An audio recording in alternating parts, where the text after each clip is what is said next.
This is Viva Fry. I'm Dr. Peter McCullough. This is Tom Luongo. This is Chuck Prodnick. This is Alex Kreiner. Hey, this is Brad Wall. This is JP Sears. Hi, this is Frank Peretti. This is Tammy Peterson. This is Danielle Smith. This is James Lindsay. Hey, this is Brett Kissel, and you're listening to the Shaun Newman Podcast. Welcome to the podcast, folks. How's everybody doing today? Did you know you can hold physical gold and silver in your registered accounts? Silver Gold Bull can help you unlock the potential of your RRSP, TFSA, RRIF, or KIDS RESP. Man, that's a lot of letters. By adding physical gold and silver to your account, if you want to get the insights, text or email Graham. He'll hook you up with whoever they got to walk you through this and not have Shaun rattle off all those letters. This year's RRSP, why not one more time, deadline for making contributions is February 29th. So the deadline to contribute to your RRSP is February 29th, but once the contribution is made, you can invest it into physical precious metal at any time. Silver Gold Bull is the company I recommend to family and friends interested in precious metals, and they can help you with their in-house solutions, whether buying, selling, storing of precious metals. All you got to do is text or email Graham down in the show notes for any details or questions you might have around investing in precious metals, or for any feature silver deals exclusively offered to you, the SNP listener. And I just keep saying it. Anytime you're on SGB .com, you're at silvergoldbull.com. You're on there .ca, depending on what side of the border. I'm getting scatterbrained right now. But anytime you're dealing with Silver Gold Bull, just make sure any purchase, when you're asked, where did you hear about it? SNP, Shaun Newman Podcast. It helps them. It helps me. And appreciate your support. The Bow Valley Credit Union, BVCU, is your Alberta-regulated full-service financial institution. Alberta residents can take advantage of low to no-cost bank accounts, personal and business mortgages, loans, credit cards, investing. Happy Monday to you all. Bow Valley Credit Union is proud to present the first in-Canada e-metals account with the Wolf strategy without lame fiat currency. The BVCU e-metals account has the best of both worlds of physical precious metals storage and the ability to easily convert to Canadian dollars to transact with direct deposit, e-transfers, bill payments, checks, wires, and credit cards with a BVCU bank account. Did I mention I'm going to try and do this with the camera on? Oh my goodness, this is going to be... Yes, I know. I got to get to it. I'm trying to work up the courage to do it, to be honest, folks. I'm like, anyways. With 100% deposit guarantee compared to big banks who only have $100,000 in deposit guarantee, as well as gold and silver in reserve. Do you need any more reasons? Don't leave your hard-earned savings in trust with Ottawa's standard of inflation and devaluation of currency and taxation. Shoot welcome at bowvalleycu.com, an email and contact. Say hello to Leanna. So she's going to be the BVCU membership and e-metals lady that you're going to want to talk to. So Leanna. CalRock, your trusted partner in surplus oil field equipment, leader of new, used, and reconditioned oil field production equipment here in Canada. But that's not all. Tank fabrication, new and refurbished fluid storage tanks, trucking, pump jacks, and demolition. CalRock.ca for all your oil field needs. You're looking for, something that goes pew-pew. Look no further than Prophet River. They specialize in importing firearms from the United States of America. They ship all across Canada. They got gift cards. It doesn't matter what your level is of knowledge on guns. You're buying something for a loved one, maybe just a gift card. If you're an avid hunter, they got you covered. If you're looking for maybe a deal, they do consignment. So they got people trying to sell their firearms. You can look at that too. So maybe lightly used. Just go to ProfitRiver.com. They are the major retailer of firearms, optics, and accessories, and they serve all of Canada. Cornerstone Forum is coming to Calgary May 10th this year. Giddy up. And we just announced on the Substack article yesterday. So if you're not paying attention to Substack, go click on that down in the show notes. But we're working on a Cornerstone Expo. So that means if you're a business and you want to showcase, you want to get a table and showcase your business, it's super affordable, okay? If you're just making your own little product out of your house or, a small business, it's like $125. On the high side, if you're a big business, you got multiple locations, it's $600, and somewhere in between, it's super affordable. To me, come showcase your business and be a part of the Cornerstone Forum. So that's the big thing. We just announced the hotel as well. And if you're buying tickets, that'll get sent to you. So the hotel is up. If you're missing any of the information, you can always text me. But once again, the Cornerstone Forum, May 10th in Calgary, Alberta. I hope to see you there. And then we got the studio. Once again, if you been paying attention to the Substack, we just showed off a ton of new pictures on where the studio is at. It'll be coming here, hopefully in the early part of 2025. We're going to get to do our first podcast in there. That's if everything goes right. And I want you to be a part of it. We're looking for skills, labor, money, materials, and basically it's kind of value for value. I know there's a lot of people who are like, you've meant a lot to my life. I listen to you. I've kind of become part of your life. Well, you guys have all kind of become part of my life too. And so this studio we're building, I'm hoping to have a legacy glass wall on the one side of it.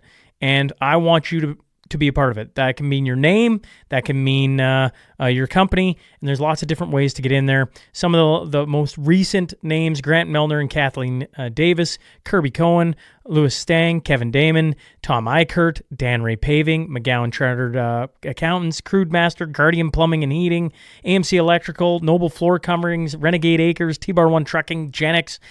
You could be added to that. If you're interested, shoot me a text. Would love to sit down and have a chat, see what we can do. Maybe there's a way to work together. Would love to have you part of the wall. If you're listening or watching on Spotify, Apple, YouTube, Rumble, make sure to subscribe and leave a review. Make sure to follow the channels, folks. And if you're watching on X, yes, you, make sure to give this a retweet. It helps. Let's get out of the echo chambers. Let's continue to grow this thing here in 2025. All you wonderful people, make sure to share. If you're enjoying it, share. If you haven't subscribed to Substack, hop on Substack.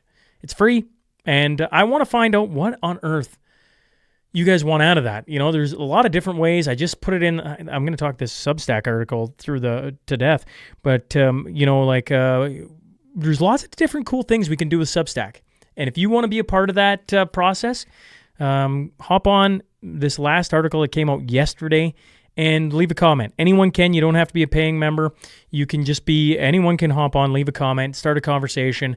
And I would love to hear what you're looking for out of us on this side, what you want more access to, or what things would pull you into that conversation. Anyways, go to Substack, hop in there. Let's get on to that. Tale of the tape.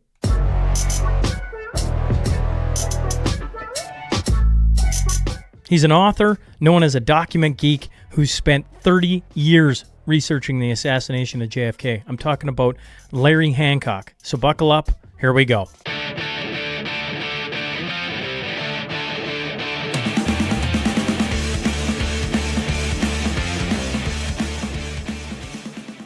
Welcome to the Shaun Newman Podcast. Today I'm joined by Larry Hancock. So, sir, thanks for hopping on. Oh, it's great to be here. I'm looking forward to talking about it. As I said before we started recording, when it comes to the assassination of Kennedy, I'm like, I'm super skeptical of whatever the government narrative is. But in saying that, I've never spent the time to really delve into it. And to get you on, I'm really excited to hear some of the things that I'm sure with your new book coming out and everything. I'm sure there's lots to get into there. But before we get into anything in regards to the assassination or Lee Harvey Oswald, maybe we could just start with a little bit of your background. Who are you? Give my audience a little bit of a taste of who Larry Hancock is. Oh, sure. Well, obviously, other than being obsessive about the Kennedy assassination, having spent 30 years on it, so there should be more background than that, right? Basically, my background education was in history, cultural anthropology education. Got a degree in that from the University of New Mexico. Then I went into the Air Force, served a tour in the Air Force, and got involved in technology.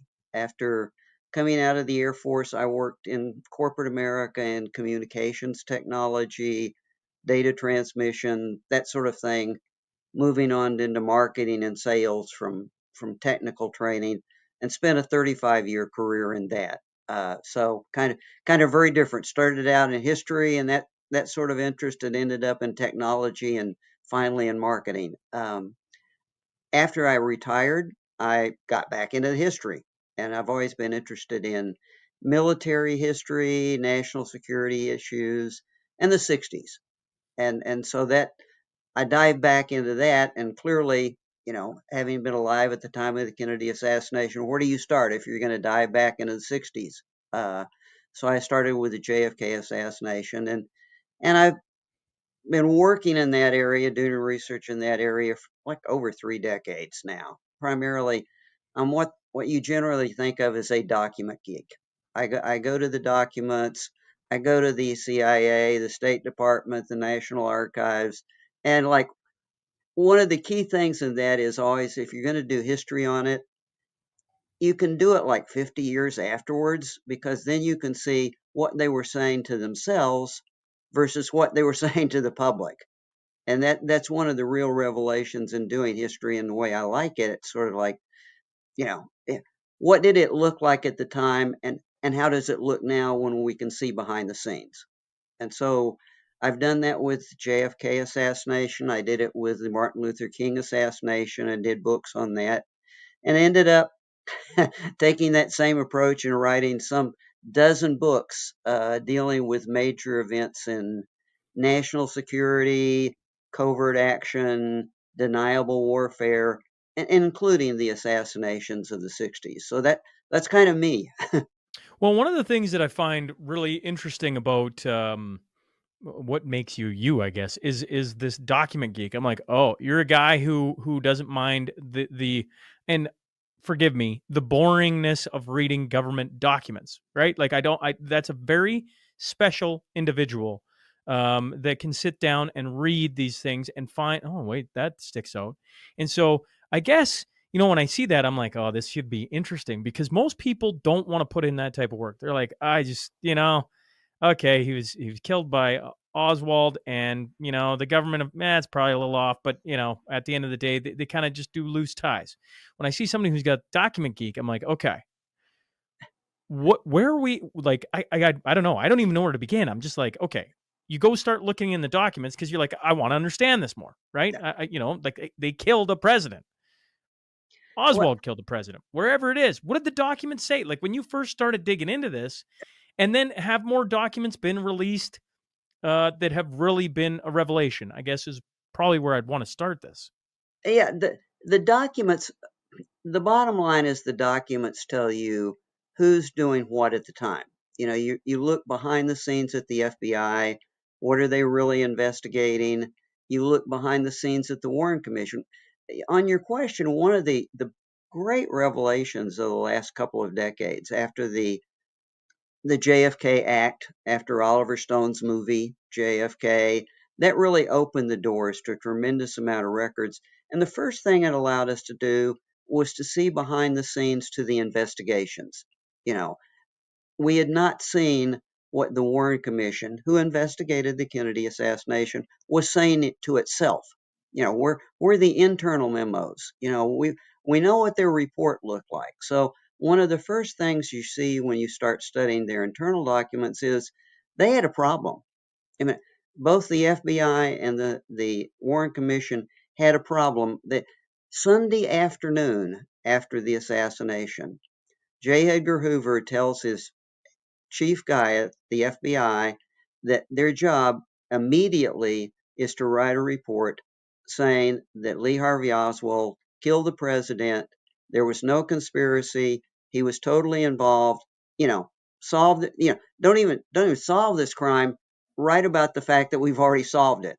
Now, that seems like that's a problem within 48 hours of the crime, right? Most you tend to want to investigate a crime before you write the report on who did it. And that's the first kind of clue that what was going on wasn't really a sincere investigation. Uh, so when you start getting back behind the scenes, you talk about being skeptical. Okay, that's the first part of being skeptical. Okay. And the FBI completed their report. The first thing you see coming back is a memo that says, dear Mr. Hoover, this is going to be tough. We don't have the evidence that we need to write that report. Hoover does not care. It's like, okay, protest all you want, but write the report. That report was the FBI reporting the assassination is finished within 2 weeks and immediately leaked to the press. Immediately. So we're not even going to wait for any legal process or any due. it's immediately leaked to the press, and the press begins, months-long period of writing about Oswald as the assassin, because they, like the FBI already solved it, they already did it, and at the same time, it's leaked to this is leaked to the media. All of the evidence starts being leaked to the media from the Dallas police, from the FBI. So the media story develops to support this report, because that's all they've got, really. So at that point in time, you can look back and see Lee Harvey Oswald has already been convicted by the FBI. After 2 weeks, is being convicted by the media and will be for another 9 months before the Warren Commission ever issues its own report. So I guess that's the first thing that starts to concern you is, like, what's really going on is not an investigation of what might have happened. It's an investigation intended to position Lee Harvey Oswald as the sole assassin. The Warren Commission continues that, and then, now that we can look behind the scenes at the Warren Commission, we find that there are internal reports by Warren Commission staff challenging their own report.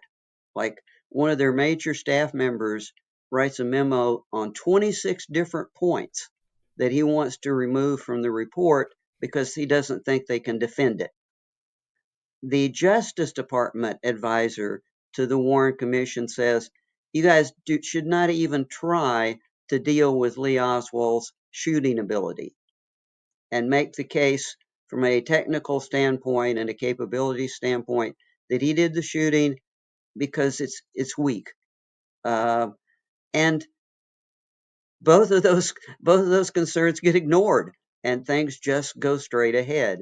And the Warren Commission report gets published, vetting Oswald as the sole assassin, no conspiracy.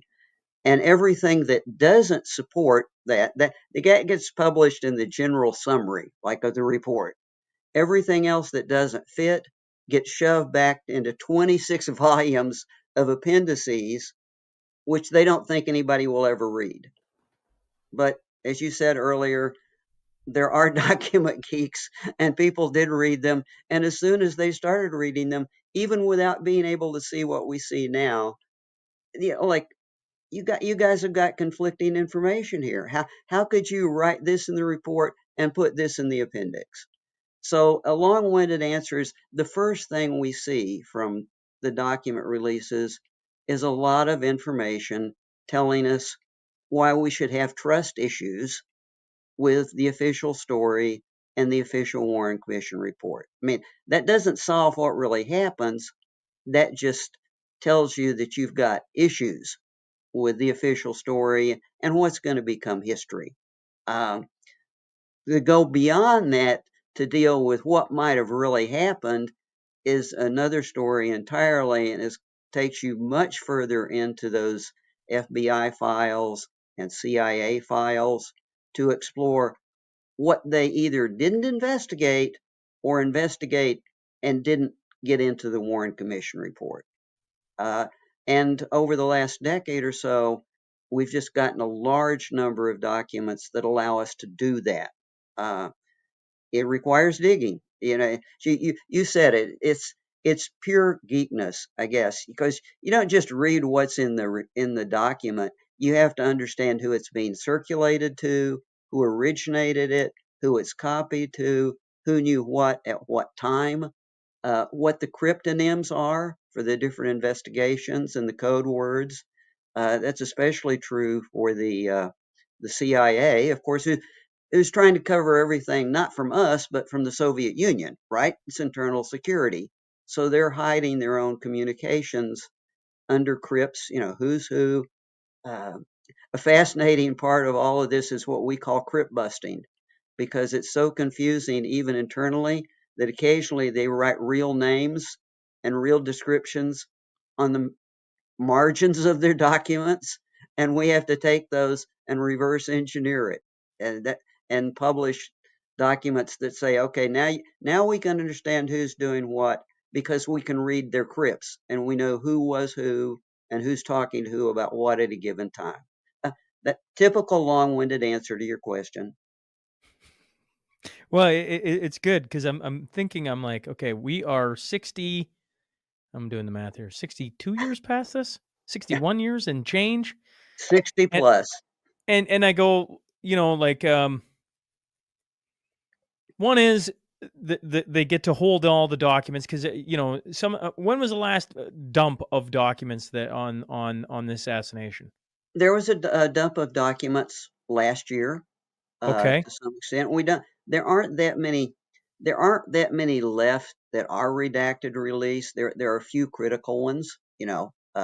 What I, hasn't been released that they're pushing on Trump to be like, you need to release everything?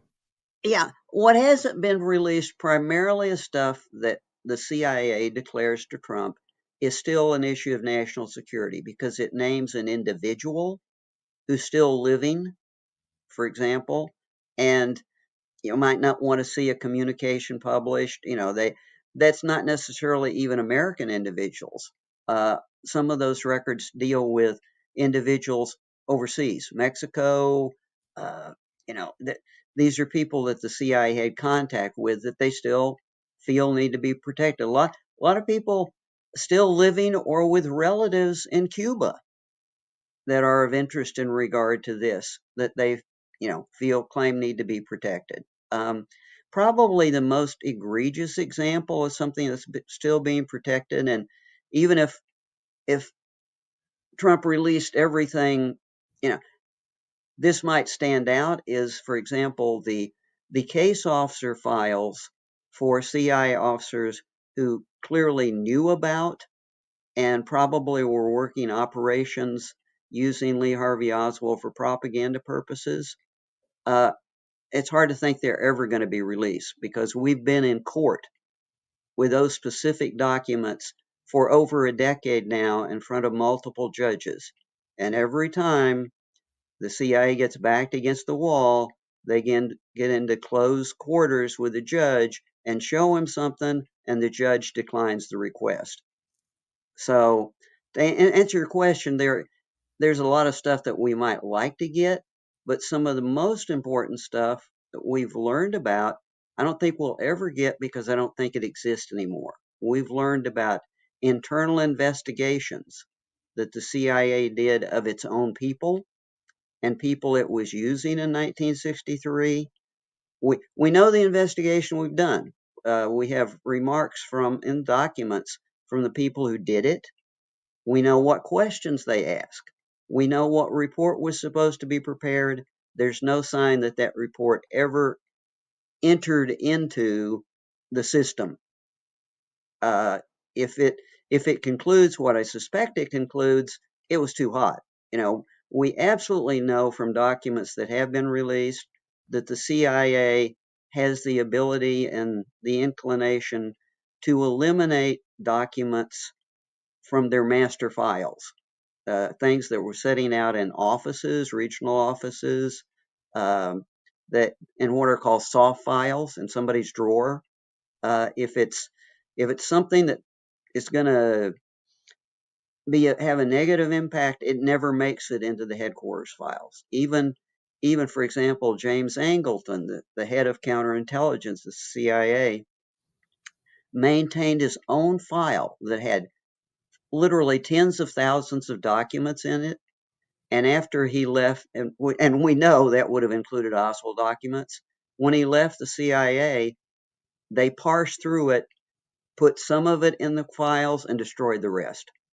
So we don't get terribly excited over record keeping. We do what we can do with what we get, but it would be naive to think that there are, truly smoking gun records that survive the initial process.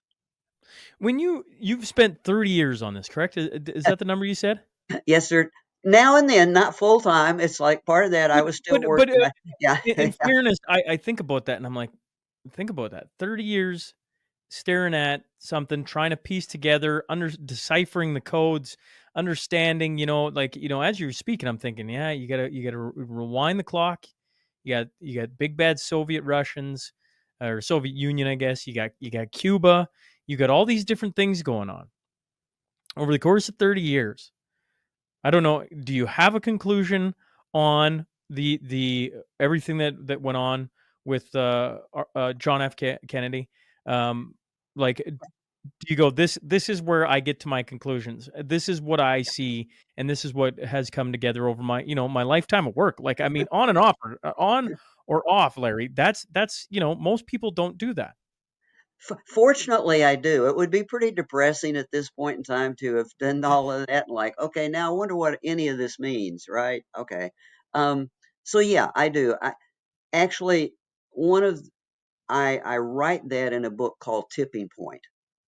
Tipping Point. I've written like 5 books related to the Kennedy assassination, different editions, different books over a period of time, and some of them got really long, and I said, okay, to answer the question that you just asked me a couple of years ago, it's like, can we get this down into a readable fashion that somebody could actually follow through?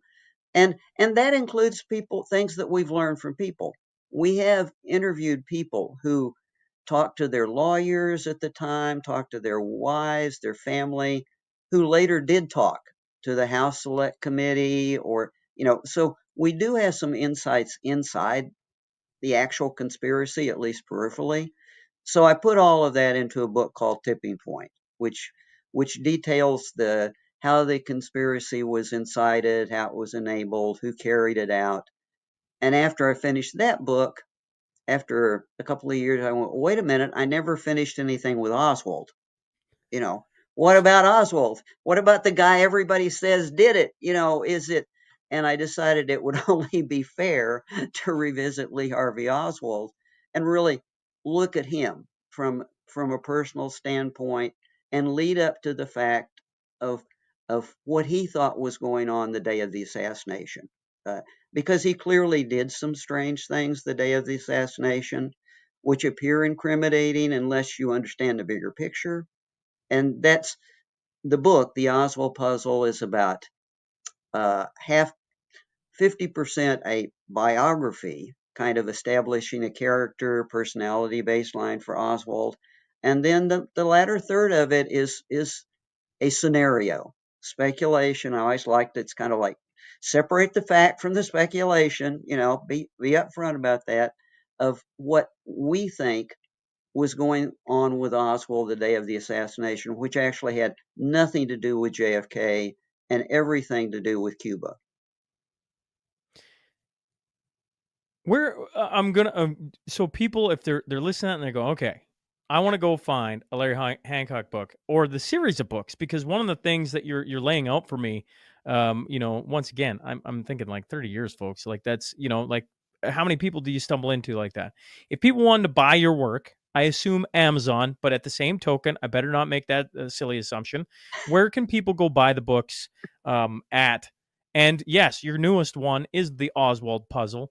But where can they find them Yeah, all? it's fascinating to me. Certainly, they're on Amazon, but they all almost always get on eBay amazingly quickly. For example, the Oswald Puzzle I looked this morning, it's like it's already in 5 resellers on eBay and it hasn't shipped through Amazon yet. How fast does that happen? Um, but those are probably, I mean, the Oswald Puzzle will be in general distribution in bookstores. Somebody could order it through a bookstore. It's available in general distribution. But normally the quick way to look at the whole list is on Amazon, but then you can find it through other online resellers, not just through eBay, but online resellers. Yeah. At this point in time, the list is about a dozen. But to kind of answer your question and maybe make more sense out of how does this one guy spend so much time on one thing, which is a good question. Um, Basically, as I went along with this, I had to checkpoints. First thing is, if you're looking at what the government did on November 22nd, 1963, you need to understand how the government reacts to any crisis. So I actually ended up looking at a dozen different national crises over 30, 40-year span and analyzing their reaction each time. What do I expect? What do they do in public? What did they do behind? I put that into a book called Surprise Attack. So before you skip over that, what did looking at a 40-year span of crisis teach you about what government does when they or how they react to a crisis? The, the first thing that it's damage control, seizing the message. I mean that, and you have to sort of even in your personal space, like how do you react to a crisis? You want to seize the initiative. You want to control the dialogue. If somebody starts asking you questions, you want to look like you know what you're talking about. So every time you start seeing the government responding as if they knew what they were talking about when they really don't. Like we just said, Hoover can't, it's not real for him to say, write a report on this and have it ready for me next week. This could be anything. They don't know. But as an example, and illustrators that when Martin Luther King Jr. was killed, assassinated, one of the things you find is that same day, the Attorney General and Hoover issued a statement that a single person had shot King. It had nothing to do with any racist motive.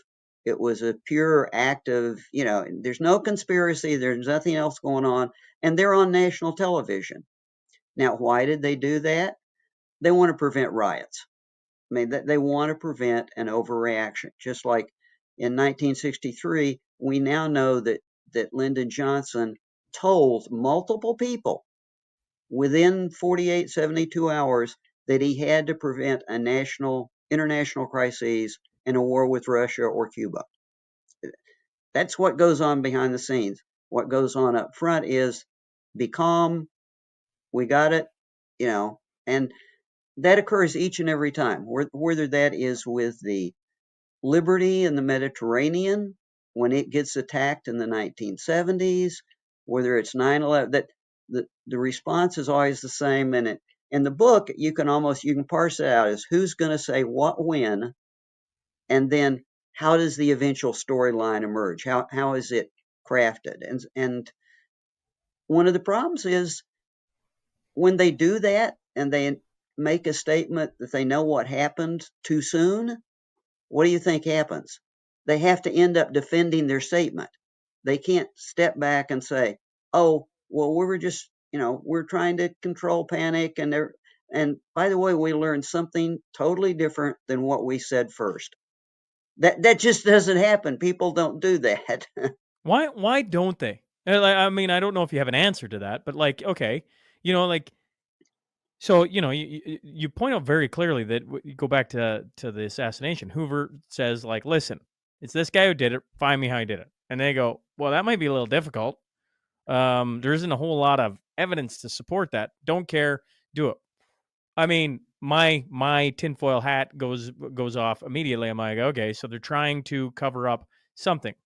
But when you look at all the large fiascos, they have okay, we got to come out real fast because we don't want another thing to happen.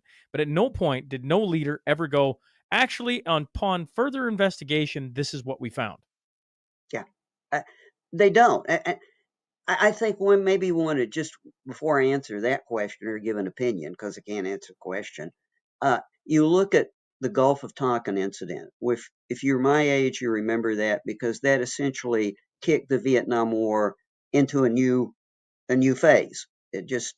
Lyndon Johnson, even though within 5 hours was being told by his commander in the Pacific, his field commander on site, and numerous people that the North Vietnamese had not really attacked that destroyer that day, decided to go ahead with a narrative for political purposes to make him really look tough because he had an upcoming election, and authorized a major airstrike campaign against the North based on something he had been told was not true for political purposes. Just opposite of that, in the incident I mentioned earlier in the Mediterranean, when he was told what had really happened with the Israeli attack on the ship, he decided to do nothing for political purposes. And we now have the documents that show that because the NSA was monitoring the communication channels with the ship. They knew exactly what was going on. But so bottom line, everybody does that. My opinion is they look at how they can use the information, the incident. First of all, is there an opportunity to use it for some purpose? Okay. And some presidents decide to do that and others do not. They're just, you know, they don't decide to use it. They just decide to control the situation. But it's all either about controlling the narrative or using the situation. Uh, and that sounds cynical. It doesn't sound No, it's good. just, Not something you want to hear, right? well, I'm at times I'm like naive. I'm still naive, right? And when I listen to you say that, like, you go back to Vietnam, you're like, for political gain, I don't, how many people died in that conflict? I actually don't know. Hundred, Larry, do you know off the top of your head how many hundreds people? of thousands. Let's put it that way. So Including hundreds of including thousands of friends of mine, which okay, got that. That hundreds, was my hundred, era. hundreds of thousands of people died for political gain. I hear that and I'm like, this is why I detest politics and government, because like I understand trying to get ahead of a situation. I understand like things happen and you got to calm a public that you're supposed to be the voice of, I don't know, reason and leadership and I'm sure a bunch of other terms, but like that's something that when you think about that, I don't know if it gets any darker than that. I'm sure it does. I'm sure, folks, it does. But you're making, okay, if I want to get reelected, I'm gonna have to kill millions of lives or hundreds of thousands of lives, or you get the point. And then we get reelected, and then what? Like, I mean, now you got to go unravel what you just created instead of just being like, oh, actually, we're gonna pull back and we don't want to do that. And what's worse, let's look at Johnson's position, because Johnson at that point in time had not been a particular war hawk on Vietnam. He had not been, hawkish or pushing JFK to become involved. He'd been over to Vietnam, but I think again we're looking at when Johnson made the decision that he needed to look strong, because who's he running against? He's running against somebody that already looks stronger, right? Goldwater, it's this is a guy who's known for his militants. So Johnson's got to look strong. Once he makes that move, he can't back off from it. And that's what we see for the next several years. He's got to maintain that. And a bad decision, I think that's the scariest part of it. A bad decision that one day in history that I need to position myself and make an image for myself today. I mean, and it was just one set of airstrikes. It could have gone no further, but he had set a precedent for himself that he had to follow up on. So I guess one of the things that I get torn by is you always want leadership to take a stand, right? Well, sometimes it's maybe better not to take that tough a stand immediately. Like just back off and admit that you're controlling the situation, you're aware of the situation, but don't overcommit. Don't overcommit the country, don't overcommit yourself, because once they do it, it's like they always have to live up to it from then on. Yeah, there's no turning back. It's everything. When I come back to your tipping point book, and now like one of the things about having different authors on the podcast is I'm like, oh man, I'm gonna be stacking more books onto my reading list, because like I find this, I find your depth of knowledge on these subjects very fascinating. You go back to tipping point though. So when you're like, okay, we gotta get to a conclusion here. We gotta compile this all in a way that people can read. What conclusion do you find? Like, where do you get to? Sure. You're like, Oswald did it by himself. He had no other things. He just disliked Kennedy, and that was it. Or what did you find? What I found really, and to kind of walk through the steps, what I found is you had to start, I won't say with motive in general, but what would lead people, regardless. For Oswald, there is no motive, so you can discount that. Even the Warren Commission found that they could not find a motive. As a matter of fact, that was one of the big problems where they pretty much had to cherry pick their presentation of Oswald, because not only could they find no motive, everybody that they talked to said, oh, Oswald was all about the same things: racial justice, economic justice, that JFK was about. Uh, they talked to people and they said, yeah, he actually thought JFK was doing a good job. Uh, when Oswald was on the radio in New Orleans that summer, the radio announcers had tried to get him to say negative things about JFK and Cuba, and he would not. He would just say, "No, it's not an issue. So I You don't have." saying, sorry, is there forgive me, is there an audio recording of him on a radio station saying, and they're trying to pull out, like, isn't the situation and everything bad? And he's going, actually, that's actually on radio? Yeah, and Fascinating.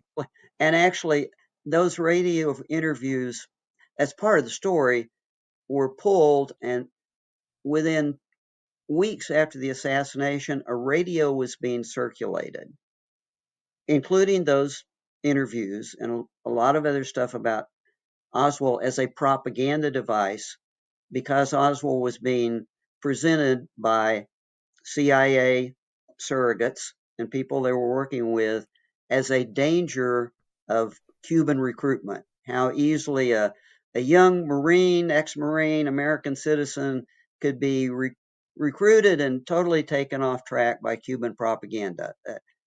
That's part of the story. But yeah, oh yeah, absolutely. And what, to paraphrase what he said, basically said that my issue is with the administration. My issue isn't with JFK. They have some policies about Cuba that I don't that we ought to change. But he would not make a personal statement about JFK. So it's very difficult to find a motive. Let's discard a motive for Oswald, okay? Who else had a motive? Well, at the time, and this is the real motive that we found emerging, what had really happened that would be the tipping point? Well, the tipping point would be that by the fall of 1963, JFK was fairly pleased with the way his concept of neutrality was working in Laos. He was actually pressuring Vietnam towards a more neutral solution, some kind of compromise solution. Uh, Ho Chi Minh had asked in the very beginning, had asked the U.S. for support, saying he didn't want to go communist. We decided not to support him. But JFK was very pragmatic. He was willing to talk to people and maybe look at compromise solutions. What happened is during 1963, Fidel Castro, through back channel negotiations through the State Department, approached Kennedy and essentially said, "We need to end this embargo. We need to we need to have better relations with the U.S. I'm not happy with the Russians. They could go away. I'm willing to talk." And by the fall of 1963, JFK, much to the objection of the CIA and a lot of his advisors, was in the process of sending a personal envoy to talk privately, one-on-one, with Castro about just doing that. Russians out, Cuba neutral, recognize a Cuban regime, improve economic relations. That was all going to happen. Actually, the first meeting was supposed to happen on November 22nd in Cuba. What we found out was that people within the CIA took that story down to the people in CIA operations in Florida, who had been running operations with anti-Castro Cubans for over 3 years at that time. Same people that had worked with him in 1960 at the Bay of Pigs, during the missile crisis. They had continually worked with overthrowing the Castro regime, and all of these people, several of them, had involved a project to kill Fidel Castro over and over and over again. They had attempted to kill him. They told these people about this new approach by Kennedy. Forget, we're not going to kill Castro, we're going to do business with Castro. Okay. Um, and by the way, all the programs that you've been involved with are going to go away and you'll be exiled forever. There's a pretty strong motive. Basically, we either have to stop Kennedy from proceeding with this or, you're never going home again. Forget it. You're done. We're done. And that was the tipping point. Now, the people at the higher end of that didn't like Kennedy's approach to Vietnam. They didn't like his pragmatism at all. It just wasn't what they wanted. They wanted much more aggressiveness. Kennedy was trying to balance things. But bottom line, in Tipping Point, I traced through the individuals and the timeline for for a conspiracy involving a small number of CIA operational people uh, out of Florida in the Cuba Project, along with the anti-Castro exiles that they have been working with, and some other people on these Cuban Castro assassination programs, and trace it to the attack in Dallas. Okay. I guess none of that shocks me. So then I go, your new book, Oswald Puzzle.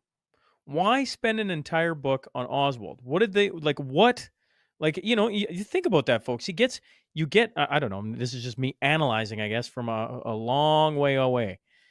You get to the point where you're like, well, all the information says this, and I think most of us, I don't know, maybe I'm wrong on this. Go, it honestly just makes sense. Like he was messing with very big things that certain powerful agencies and probably people behind the scenes didn't want him to mess with. Enter Lee Harvey Oswald. And like, I know bits and pieces of the guy's story. I know he served in the military. I know he ends up in Soviet Russia for a time. I know he comes back. I didn't realize he was on like a radio station. Like, build me this picture of Lee Harvey Oswald. Then I'm maybe I've just always glazed over. He's just a scapegoat, and there's nothing really to see here. It sounds like if you've written an entire book on him, there is something to see here. Yeah.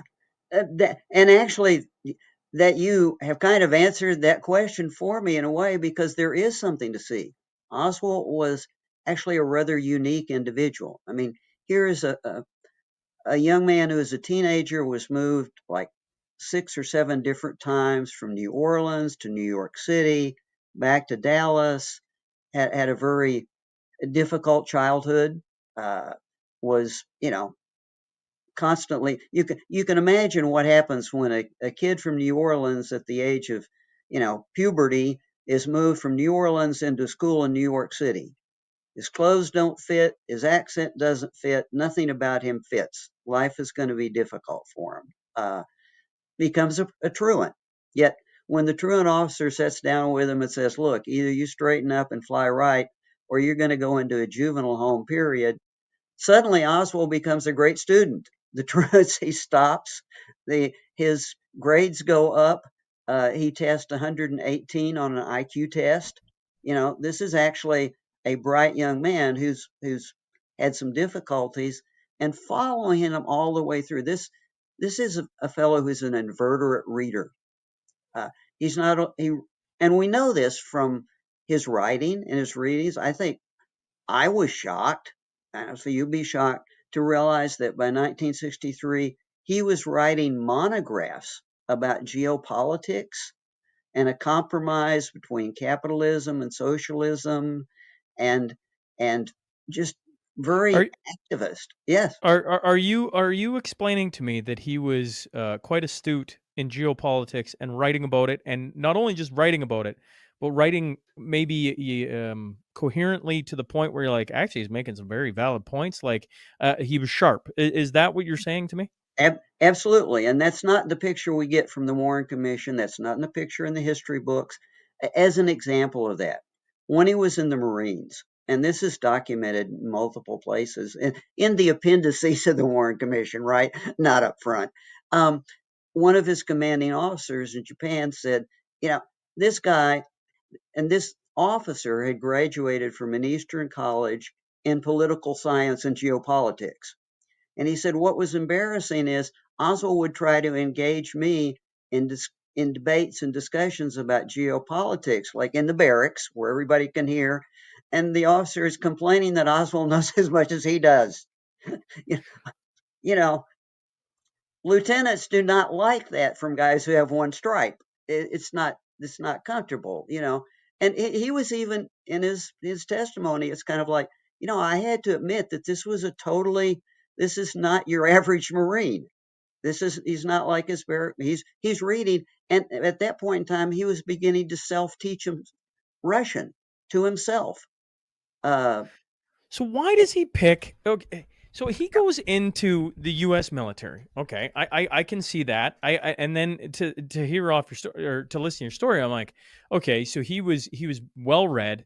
Not only was he reading things, he was starting to see probably some things from the U.S. military that started to bother him. I would assume, and then to pick up Russian. Why does he pick the Soviet Yeah, Union? What is it about yeah. Soviet Russia that because I've been painted this picture by lots of different sources. That wasn't the place he wanted to go. I mean, I guess idealistically, maybe, but what was it that you found? Why does he go there?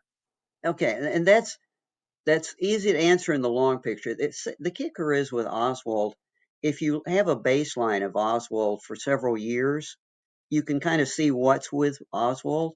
But what the Warren Commission and even conspiracy folks like myself have done is taken slices of that.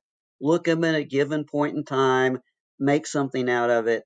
That's not the right way to do. But just as a segue, I will say, just to get across how different he was, we even know that on the boat to Japan, the book that he took to read on the Marine, transport boat was Leaves of Grass by Walt Whitman.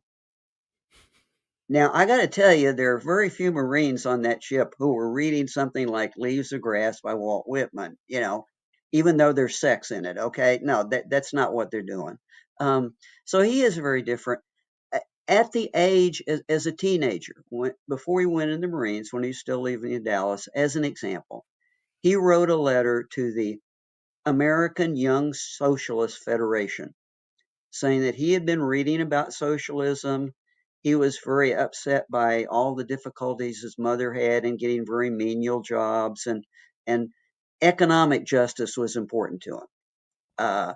Racism was important. So even at that age, he declared that he was interested in socialism, wanted to pursue that agenda, and interestingly enough, says, look, is there a chapter I can join? Right. So at that age, he's trying to join a chapter where this is supposed to be a totally antisocial guy, right? He just wants to join a chapter with the right people who thinks like he does. Um, and and if I can't join, I'll join. Can I start one myself?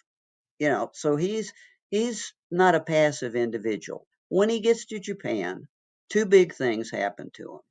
He's never had a real personal social life, especially with girls. And we know from the Marines he was around in Japan, he started going to bars. He started visit a prostitute. Okay, we know this. So his social life began to change pretty dramatically.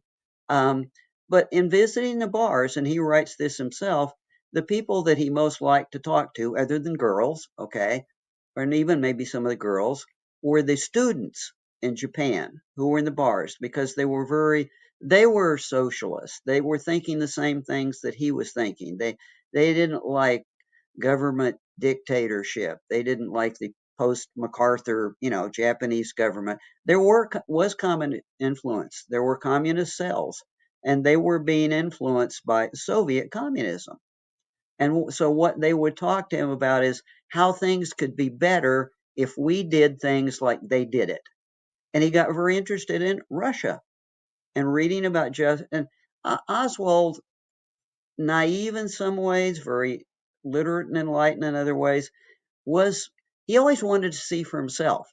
It's like, I want to go, I want to do it, I want to see Well, for myself. forgive me, I can really understand that sentiment. Sitting here and sitting in a studio, I look at Bukele, in El Salvador, and I've talked lots about it. I'm like, I got to go see this for myself, right? Like, because, when you put it that way, it's like what he's doing in El Salvador, I find very fascinating. It's where I sit with a lot of things. He's a guy that to me looks like they're trying to do things that I want politicians to do.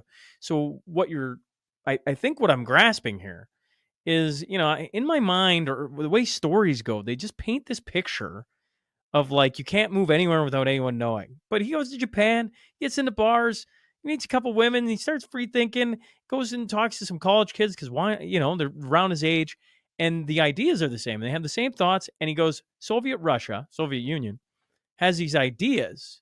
I got to go see it for myself, whether or not they're actually working out. That's what you're saying. And then where I sit right now, I look at El Salvador or Malay, like these guys that are tearing apart government and are speaking way different. And you're like, I want to go see this. Is it actually what I think it is, or is it something different? So actually, when you position it that way, it makes complete sense. And that's exactly what he did. The other thing about Oswald is he has no fear. If he wants to do something, if he needs to go to Russia, he'll do whatever it takes to get to Russia. That travel, however, he did it legally, but inside Russia, he did exactly what you said. It's like, how does this work? Is it? And he didn't like it. And actually, when he came back to the U.S., he wrote a manuscript talking about how he didn't like it, how they weren't doing what they claimed to be doing, how the Russian Communist Party, Soviet Communist Party in Russia, was not really for the people. It provided some basic security, but it was way too restrictive, and he just tore it apart. He really did, and he was even writing that in 1963. I think it's interesting. Oswald may be the only person, certainly the only American, who ever went on a one-man strike in a Russian factory. And his Russian friend describes this, and he went, Oswald just get fed up with all of the meetings and the mandatory stuff, and I got to sit in this, and he writes about this, I got to sit in this meeting for an hour, and the only people who are paying attention in the meeting are the Communist Party guys who are looking to see if anybody else is not paying attention. And he got fed up, and he just said, I'm and his supervisor, his boss, who he's close with, he's dating the guy's daughters and hanging out with them, and he's embarrassing his supervisor. This is a unique individual. Why didn't he die? Like, why didn't they just go, this guy has got to go? Oh, good answer to that.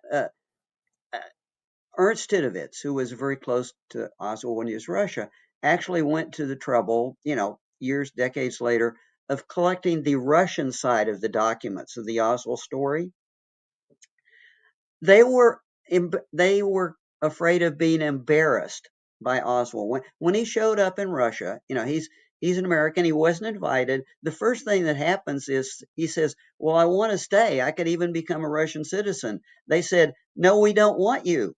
Go home." They actually gave him a ticket and said, "Your visa expires now. Be at the train station and get out of here."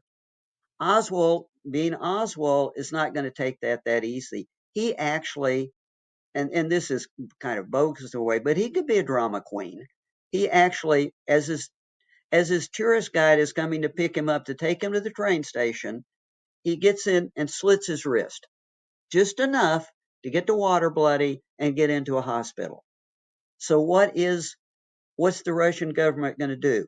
We have an American ex-Marine who wants to come to Russia and be part of our system, and we told him he couldn't, and he almost killed himself. This is not good PR. So they actually. But once again, think about that. Think of the. I hate to say ingenuity, folks, but I'm like, when I'm getting deported from a country, my brain doesn't go to, if I slit my wrist just enough, not to kill me, but just enough, then they'll have to change because I'm a Marine. Like sitting here, you can go, well, he's a Marine and they don't want this fiasco and on and on. But like for a guy to do that, I mean, they might just let him bleed to death and then call it a day. Oh, see you later. Good riddance. Oswald challenges he was a challenge for the Soviets. You're right. It is, you know, whatever it is. When I said he was fearless, it's kind of like he's pursuing his agenda. What it takes to do it, and so he becomes a political problem. And they say, look, we're going to let you stay. We're not going to make you a citizen.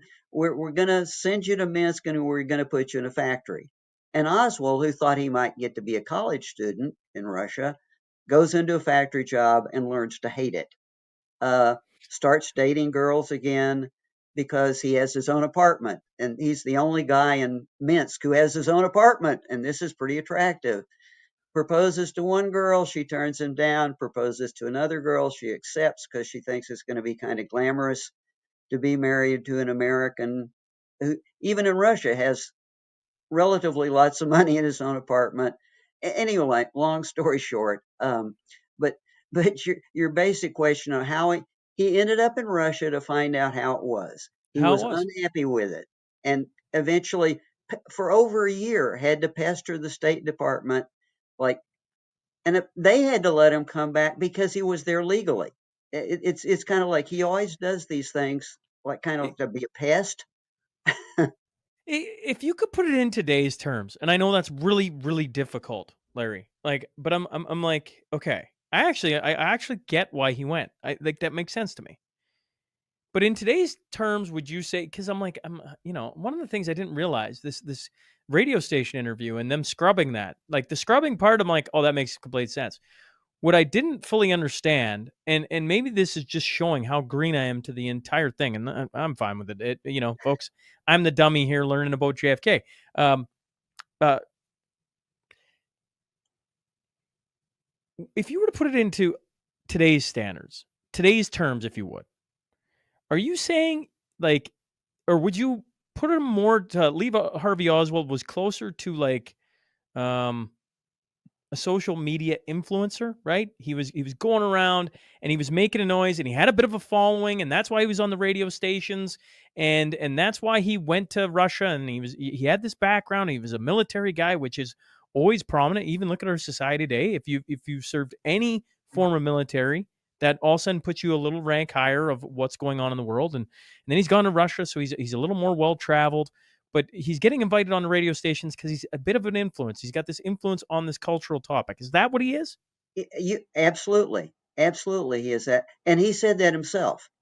He said even as a teenager he wanted to write.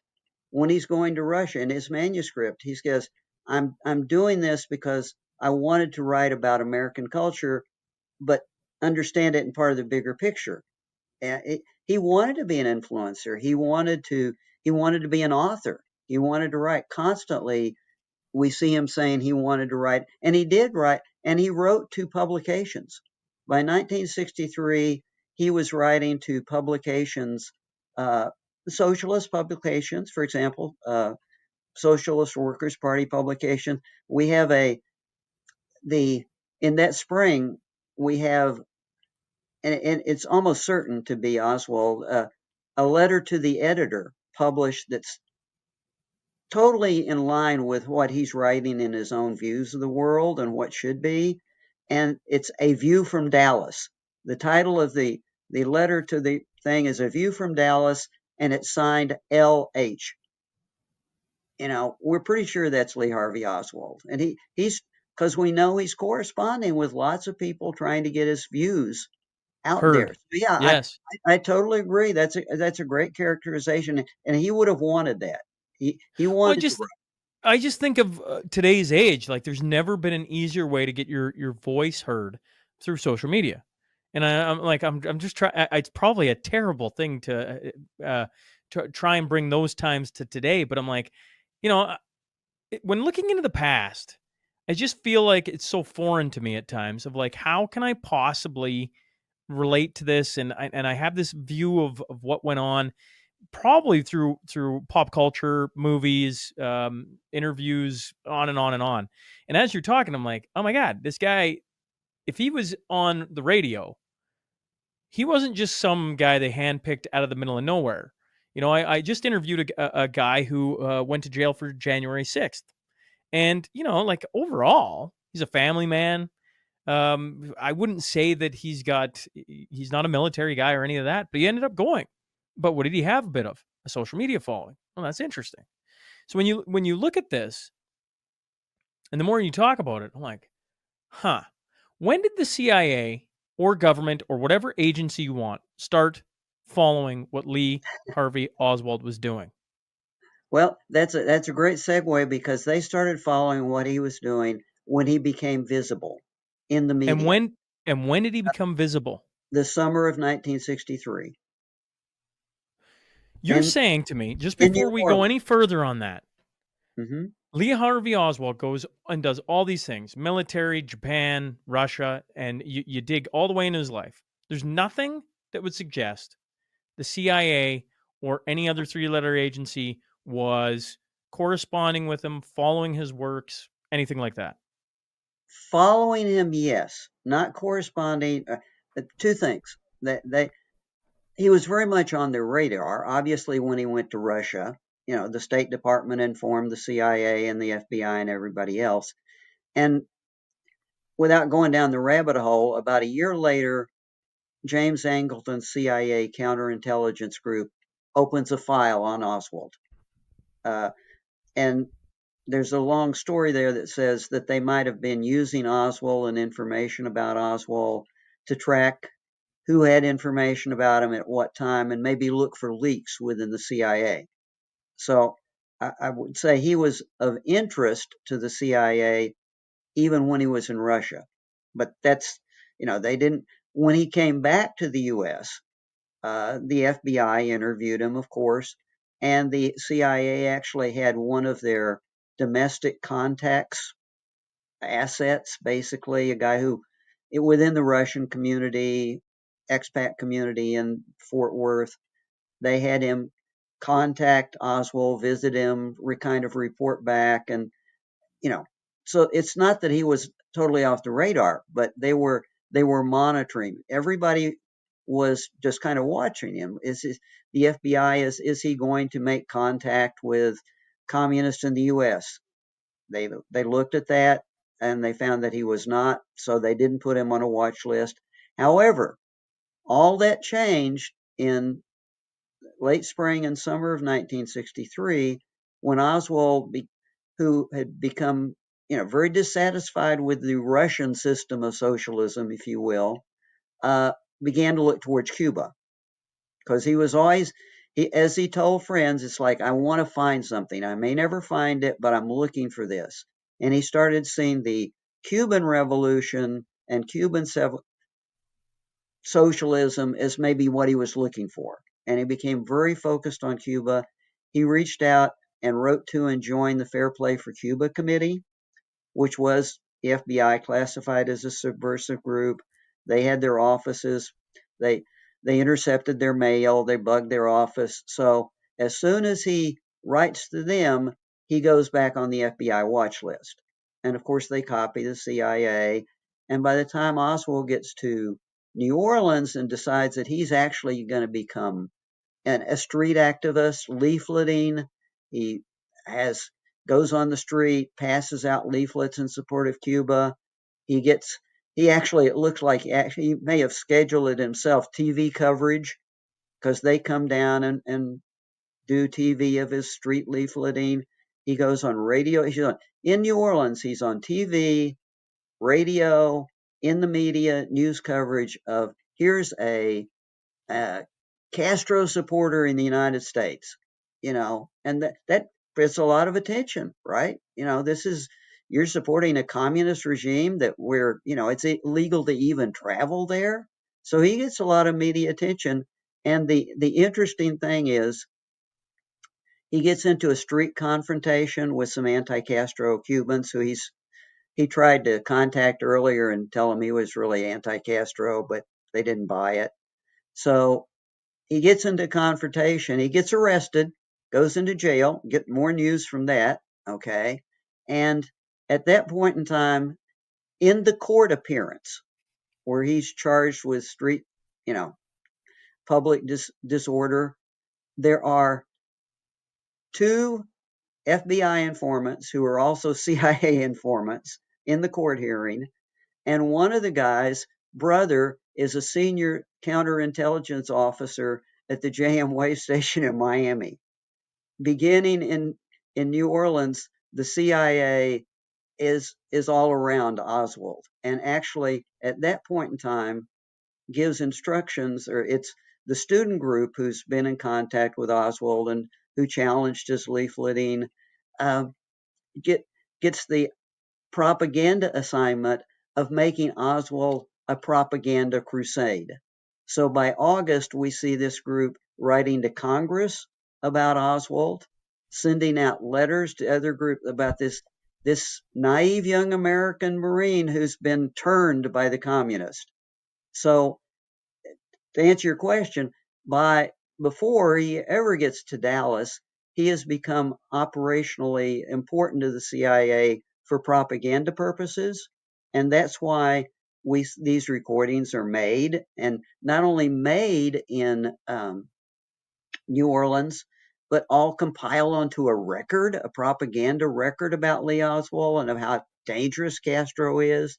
This stuff is all in play during the fall, and Oswald has no idea that any of it is going on. He's off on his own agenda. Actually, he would like to get to Cuba.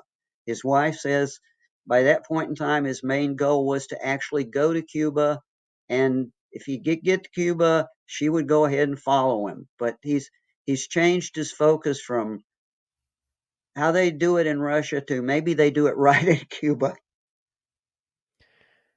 I want to make sure that I get this. I don't glaze over this. What I think I want to. I just want to understand when it comes to the FBI, the CIA, the government, and just all the agencies. He makes a name for himself when he comes back from Russia because that would be very interesting. He's coming back. He's once again a Marine who lives in Soviet Russia for a time. And when he's coming back, that would raise probably security concerns because for those two things right there. So immediately it's is it that point where I don't know how when you talk documents, I just assume if you search out enough documents, you're going to find the FBI mentions them back in 76, and he was in the military, and then in 1979, what year was he in Soviet Russia, Soviet Union? He was in Soviet Russia 59 to 62. Is there documents in that time frame, Larry, where the FBI, the CIA, I don't care what agency, is like, we have a U.S. Marine living in Soviet Russia? Oh, yeah, absolutely. So they knew about him during that time. Mostly through the State Department, because, he's in contact with the State Department, the American Embassy in Moscow. So the State Department is constantly reporting on him. So initially they know about him. They don't know him through their own resources. They know about his interactions with the American State Department and through the media. Oswald did talk to the media inside Russia after his arrival. So they're very much aware of him. Yeah.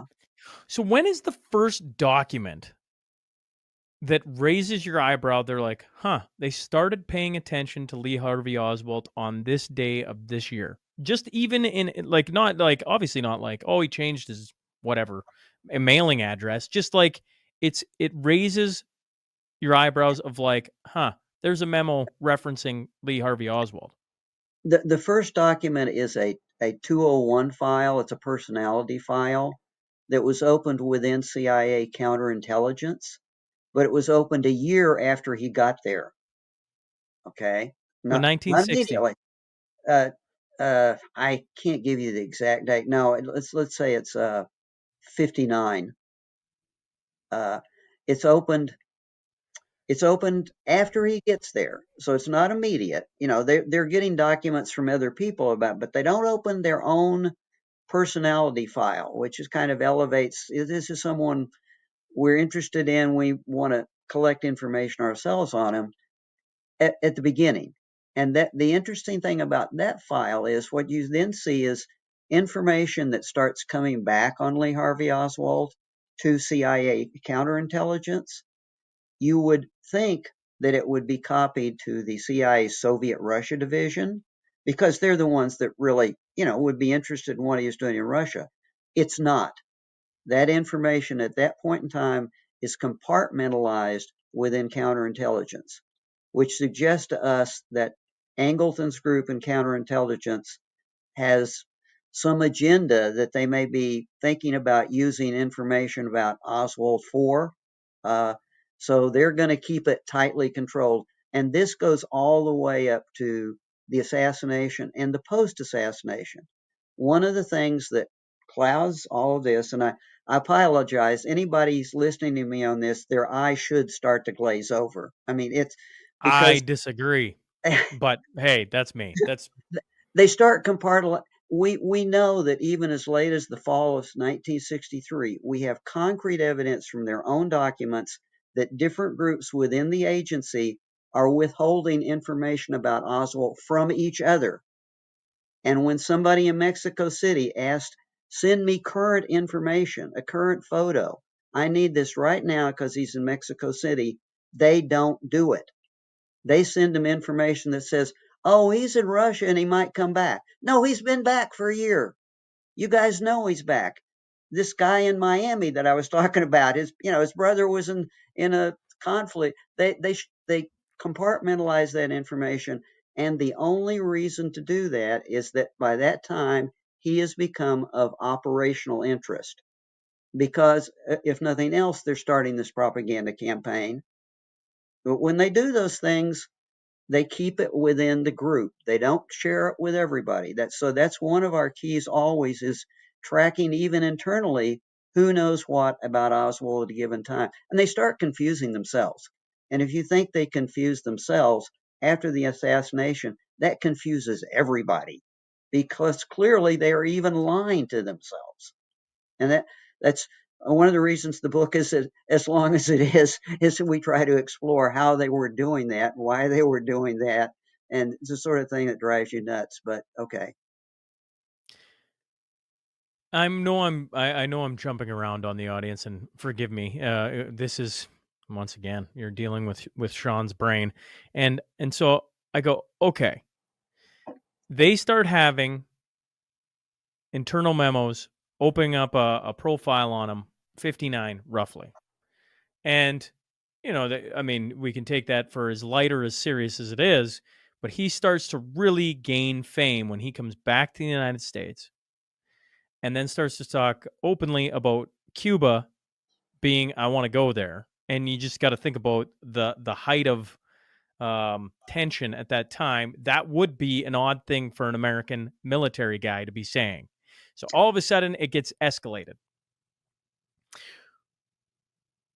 November 22nd, 1963. I think you said somewhere along the lines of like basically, and forgive me, this may be just the way I remember it, so clarify it for me, please. But like, he's there, but nothing else lines up other than he's there. What do you mean by that? Walk me through this date specifically. The simplest way to look at it is from the time that when he was back in the U.S., he had repeatedly tried to get jobs. He wanted to be a writer, but that didn't work. And he's trying to write to people and cultivate that. As you were talking about today, he would have started a podcast if he Sure. could get enough money. There's no doubt about it. But things aren't working out for him. When he goes to the unemployment agency, which he does constantly to try to get different jobs, he tests well, he presents himself well. In their documents, we find they even evaluate him and test him that he would be good for a management job. But he always needs a job immediately, so there's no time for a placement process. So he gets manual labor. Okay. One job after the other that he gets bored with, that he doesn't like. By the time he gets into New Orleans, he's facing the fact that he's not been able to hold a decent job. His wife, who expected things to be really great in America, they don't have a car, they don't have a washing machine. There are problems. They have two children, but there are problems with the couple. By that point in time, she's thinking about going back to Russia. He's thinking about, well, okay, I could go to Cuba. So By that point in time, he becomes focused, which she says in her testimony, on getting to Cuba. However he needs to get to Cuba. He even talks to her about hijacking an airplane. Got to get to Cuba. She says, Lee, you're nuts. I'm certainly not going to cooperate in anything like that. But if you could get there, maybe I could bring the kids. We would be okay. But he gets really focused on going to Cuba. He even ends up in Mexico City at the Cuban consulate trying to get a visa so he can go in and be in Cuba while she's trying to get back to Russia. None of that works for him. Okay, just it fails. Because the Russians, she's applying, but her paperwork hasn't been processed by the Russians yet. And the Cubans say, hey, until the Russians say she's good to go back, you're good to go back, we're not talking to you because we know that there are American spies here all the time. And, we don't trust any of you people. Rightly so. We go into all that in the book. But so he ends up back in Dallas. He's back in Dallas. Why is he back in Dallas? His wife and daughter June are there, and his wife is pregnant and just having another baby. So he's back in Dallas. He's trying to reconnect with her, gets another manual job working at the school book depository there in Dallas, where we eventually find him on November 22nd. And you can see he's kind of torn. He'd still like to get to Cuba, but he has a brand new baby. So he's conflicted. There's no doubt about that. And that is the point at which we feel that people, and this is the speculative scenario that some Cubans who contacted him in New Orleans, who were actually anti-Castro Cubans, posing as Cuban supporters and pitching him with, we'll help you get to Cuba, show up again and convince him if he still wants to go, they're still interested in helping him go to Cuba. Okay. Now, when this first happens, it's a good part of a propaganda story, which never came together. But now in Dallas, it becomes used for another reason, because these people are now not just part of a standard CIA propaganda operation. They have joined the conspiracy to kill the president. And they are setting up Lee Harvey Oswald as a patsy who can be used to point the crime to Castro and Cuba and the communists. And so he is approached by these people, told that they found a way to get him to Cuba. They know he's a strong supporter of the revolution. You're our kind of guy. We need you. We'll showcase you as the kind of person we're trying to reach. And the week of the assassination, we have a report from local airport there in Dallas, Redbird Airport, of these people showing up in a car at the airport to lease a plane for November 22nd for a long distance flight. They say it's to Yucatan. The guy who owns the plane and leases the plane thinks that they may hijack it to Cuba. The interesting point about that visit is the people that are trying to lease it are talking to this fellow named Ray January, and in the car watching this all happen is somebody that he later identifies as Lee Harvey Oswald. So the scenario that we lay out is that we think that they convinced Lee Harvey Oswald that he was going to be leaving Dallas on November 22nd, while what they really intended to do was frame him with a weapon in the school book depository and eliminate him in a fashion that, not get him to Cuba, but eliminate him in a fashion that pointed out that he was trying to get to Cuba. And these same people, the night of the assassination, contacted Claire Booth Luce, whose husband was the owner of the largest media network in the United States, Life magazine, like the most media reach in the United States, contacted her and told her that they wanted to provide evidence that they had been monitoring Lee Oswald from New Orleans all the way through to Mexico and would provide the FBI with evidence that he had come back with a Castro assassination team and that Castro and Oswald had killed the president. They tried to pitch that media story that night, and it didn't work. And they continued to try to pitch that story for the next several days, and it didn't work. And the reason it didn't work, because of what we talked about at the very first part of your show, is because damage control went into play, and the president, Johnson, had called Dallas the night of the assassination, had an aide call Dallas and tell the police and everybody else that the story was Lee Harvey Oswald acted by himself. There was no conspiracy, and we will tolerate no talk of conspiracy. And if you don't accept my word for it, I'll get the president on the phone with you. That's a lot. Yeah. Well, I mean, it has been 30 years, but I apologize. No, you There's don't no need to way I do this apologize. and leave people not shaking their heads, right? Like, oh man. It's at no point, like, I'm just sitting here and I'm like, man, what it would have been to have sat across from Lee Harvey Oswald, right? And have like a full on podcast, right? Just pick his brain, because at times he sounds incredibly naive, desperate, like a whole bunch of things, and yet he had a goal in mind, and he obviously was willing to overlook probably some things that he probably shouldn't have, and that really puts him in a real tough pickle, Well, the one thing I've learned throughout all of this and all of the books is that this, in some sense, is like a scam. What we feel happened to Oswald. If you're going to use someone, the best way to use them, and especially do it deniably, is you've got to talk to their agenda. You don't force your agenda on them. You find an agenda that matches what you want to do and how you want to use them, and then you play that agenda. So, as you just said, the people we think played Lee Harvey Oswald became aware of what his real drive was, what his real motive was.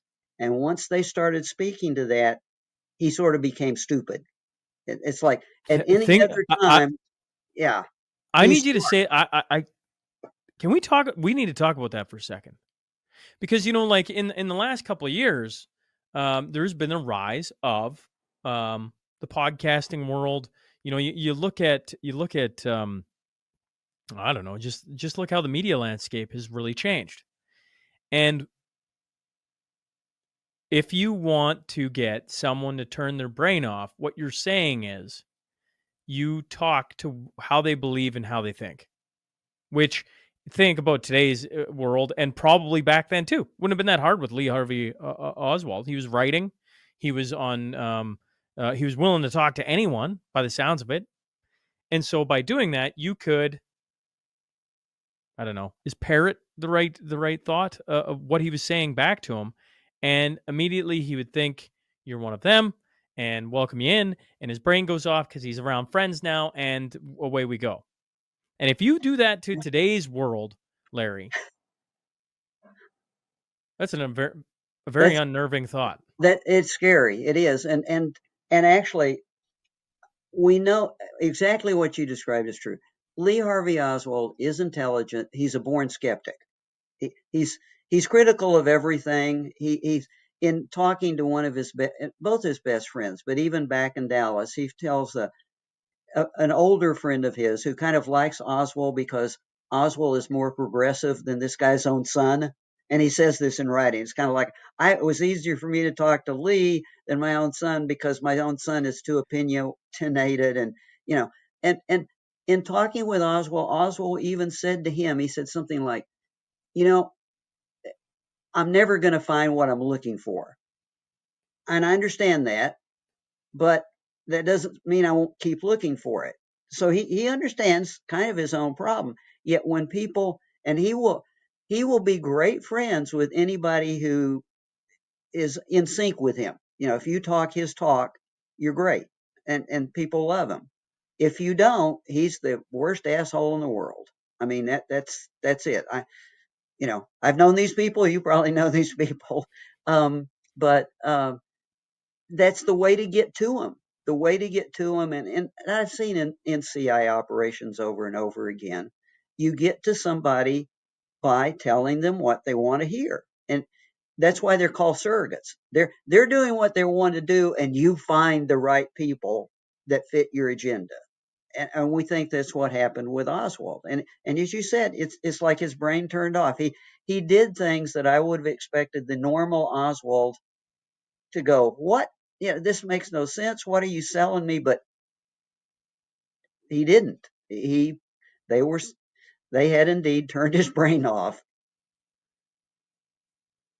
You know, I just finished reading, I think it's, what was it, Project Chaos? I can't remember the book title now, but it's about Charles Manson. Oh yeah, yeah. And Know the author. Yep. And he spent, a considerable amount of time on that book. I mean, to think about it, it's just like, this is a wild story. But the reason is because it sounds similar, honestly, to what you're talking about. Is every time he thinks he's getting close, some new things get unearthed, and he goes, "Oh, that's strange. Why would they do that?" And when you see Lee Harvey Oswald, Charles Manson, do you see similarities? Because I mean, obviously, MK Ultra comes up in that book, and this one, you just go, he was already talking in line. They just needed to get in line with him and just kind of shift him a bit without him knowing, and off he went. And it didn't even require chemicals for Manson. Once they realized, because I know very familiar with the book and the author, they needed his profile, and that's what you need. Is they needed his profile. This guy has a criminal history. He's a manipulator. What we want is somebody who can manipulate people, and he's it. So they just had to put him in the right venue and give him the drugs, quite frankly, which they obviously did through MK Ultra and Jolly West and that sort of stuff. And we won't get into the fact that Jolly West visited Jack Ruby after while he was in prison for killing Oswald, but that's another story. Yeah, but no, absolutely. That's it's in a way it's always simpler than you think it might have to be, because of people are used because they fit. And somebody the other day would, it's like, but isn't it more complex? No, it's having the right person who fits in the right place and using them. I know I don't want to pull us down into way too many other rabbit holes, but when you start taking a step back, or when you start, you've gone through all your documents, do you start to see a web of how the CIA or others really operate? One of the things that really I found interesting is you talk about Mexico City, and they knew he was been back, but they didn't say that. And what does that signal? That signals it's operational. That means they've got stuff going on. And I assume you picked up little trends, little traces, little things in the spider web of how a government works. You're like, oh yeah, here's a couple other ones that are noticeable. I don't need to know enough about, it doesn't even matter, the Trump assassination attempt, or I don't know, go further back into other things. That's the one that pops to mind right away. But I guess there's other things that have gone on here in the last 20 years that you're like, oh yeah, you can see these little cycles, these little trends. Are there things out of your research that you started to stumble on, and you're like, oh, there's one, and there's another? I just call them standard operating practice. I mean, the agency is no different than what are our standard practices? And actually, one of the reasons I did so many books is one book that I wrote called Shadow Warfare basically says, what are the standard agency practices for deniable operations? How do I do these things that don't trace to me? What are the covers I use? What are the surrogates? And I always use surrogates. By the way, the rule says none of your personnel are never involved in the actual action. Even though there might be case officers, the worst thing in the world, that they've got to have these people prepared to do it on their own, because if somebody goes down, you've got to be at a distance. So yeah, there are absolutely. And then I wrote a book. Yeah, and they operate. Sorry, and they operate with they need plausible deniability. So that's why surrogates is so important Yeah. because it's And not them. Well, it wasn't us. that always applies even when you boil it down, not to just covert military operations, but assassinations. I wrote a book on that saying, how do they do assassinations? And here's one of the really damning things about it is because they tend to use surrogates, right? And they're overthrowing governments or they're overthrowing regimes. You're always working with revolutionaries or radicals or somebody that will be credible to do that sort of stuff. But they always want to do it quickly. And strangely enough, although the CIA has been involved with numerous political assassinations, it usually are the people that they're working with, their surrogates, who suggest it to them. It's like, we don't need this complex thing that you want us to do. Just give us the right weapons or the poison. We'll kill the guy and we're done. Because you're working with people who want things to happen fast, and some of the ill deeds occur with your surrogates doing it on their own, right? And you turn the blind. That's even in the documents. You know, we gave them this stuff, and then just on their own, they kill this guy, or they did this or that. But it's not our fault. It wasn't in the written plan. They're not supposed to be doing that. Which Nothing to see here, folks. doesn't We just weren't a see part here, of this at but all. and actually we're kind of good with it, but we didn't. Uh, you even see it in the documents. Sometimes the reports they write, it's sort of like, we did not tell them to do this. Did you give them the guns? Yeah. Did you know that you were both trying to overthrow this guy? Yeah, we knew all that, but we didn't. We do not have a document that says we told them to do that. We just looked the other way Yeah. when it was happening. Yep. And then we didn't investigate because we already knew what the investigation would bring up. And we were And good with it. yes. Man, Larry, this has been fascinating. I appreciate you giving me time today and hopping on. And well, I hope people buy any of your books. I'm like, if you're just dabbling into JFK or maybe Larry Hancock, what book would you be like? I know the Oswald Puzzle is your latest. But if you're like, you know what, your first time you've ever heard me talk, you're thinking about like maybe this is something that can kind of whet your appetite. What would be the book you'd suggest? Yeah, if it's not Tipping Point and Oswald Puzzle, if you really want to get a quick flare into how these things work, how deniable operations work, and how they go bad, and why they go bad, and why when they go bad, we keep doing them over and over again, because after the Bay of Pigs, the president ordered a review, and even the head of the CIA at that point in time said, we should never do this again. CIA should never be involved in a military operation again. And within 3 years, the CIA is running Laos from a military. Why does it keep happening? The book would be in denial, because In it's like denial. in denial, exactly. Sounds like It's a perfect starting it, point, it's folks. I'm just not what gonna you lie. said. How can this keep happening? How can you keep being this stupid? It's a temptation. The temptation is always to do it like, I can do this perfectly and nobody will ever know. And no, that never happens. Well, Larry, I appreciate you hopping on, and like I say, I hope people will buy a copy of any of your books. To be honest, you've certainly well, I just it's just fascinating to hear somebody with the depth of knowledge you have about the subject. So, thank you again for hopping on. I enjoyed being on. After 30 years, it's a kind of chance to talk about it finally.